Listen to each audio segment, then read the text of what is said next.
Well, fans of NRL teams other than the Penrith Panthers and Melbourne Storm have to admit, perhaps through gritted teeth, that the best two sides are facing off in tomorrow's grand final. They are the greatest teams of the modern era, and if the Panthers prevail to win their fourth title in a row, they could lay claim to being the best of all time.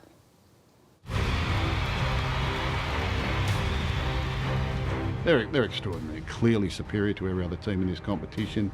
I know we tried to talk up a few other challenges this year, but when we got to the back end of the year, their dominance is even greater.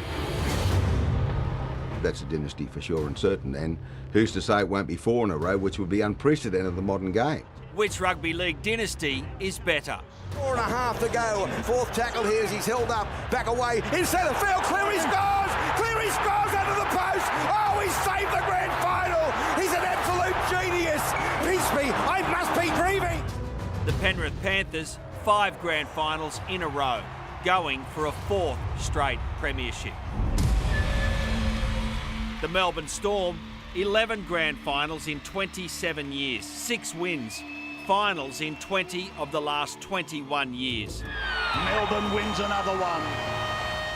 Radio King Ray Hadley will call his 35th grand final tomorrow night.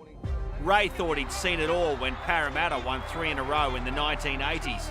And now Penrith might better the Eels. That's just a simple fact. If they win 4 in a row, they eclipse what Parramatta did, winning 3 in a row and then 4 in 6 years.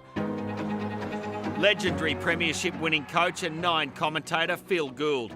He coached Canterbury and the Panthers to premierships. He played and coached when the Bulldogs went toe-to-toe with Parramatta in the 80s. Yeah, great rivalry. Parramatta won 81, 82, 83, and then Bulldogs beat them in 84. So when they lost their title, they lost it in the grand final, which is the way champions probably should do it.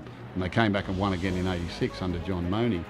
The Panthers, win would be an extraordinary thing for 4 in a row this year. But if they lose it in the ring. They lose it on grand final day.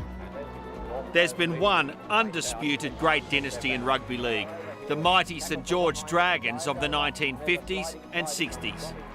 They had the best players in the game. It was a Sydney competition. There was no one sort of playing from outside, and they just dominated for that 11-year period. It was an extraordinary run. And immediately followed by the great South Sydney side, who went to 5 grand finals in a row.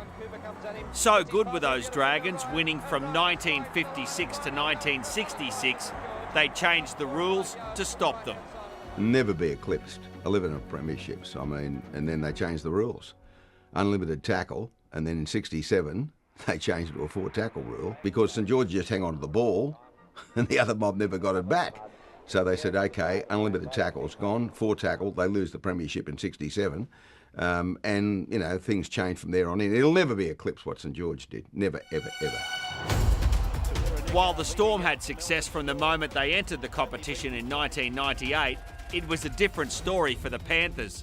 They were the easy beats for years. They were called the chocolate soldiers, actually, by many, because they kept falling over at any challenge. But they're a different club now. They're well run, they're well coached. Cleary's a brilliant coach. The sustained greatness from both clubs is what fans marvel at, because the salary cap is designed to make it impossible to succeed year after year.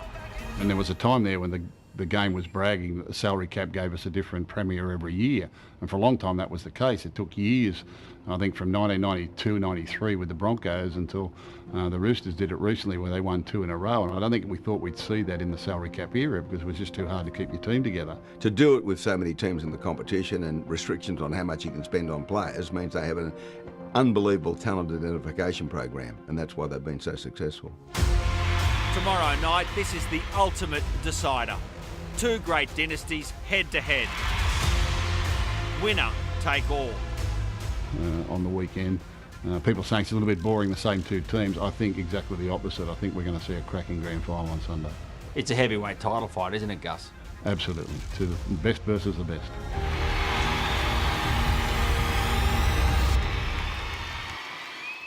It promises to be one of the all-time great grand finals. And of course, you'll be able to see all of the action right here on 9 tomorrow.